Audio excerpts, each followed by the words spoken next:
I just completed the first draft of my book, which is a fantasy epic taking place in a very foreign world. I wanted to make it as foreign as possible, so I didn't use typical names and even wrote a fictional language, complete with its own alphabet and symbols, kind of like kana and kanji from Japanese, but totally different, as it looks nothing like it and the grammatical structures are even more distant.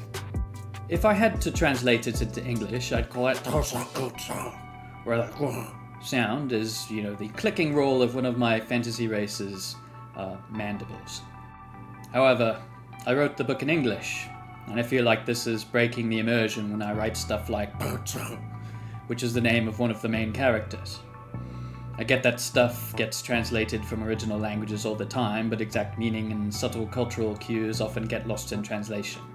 In fact, there are two pronunciations of that depend on the emotional intention of the speaker. It can essentially be a derogatory or a symbol of cute affection. It feels contrived to specify which it is with blatant narration. I really want readers to feel like they're part of this world. I'm thinking about rewriting the whole thing in again, English really doesn't represent it well. Granted, this would require readers to buy a separate book that teaches them the language along with cultural aspects of pronunciation and intent.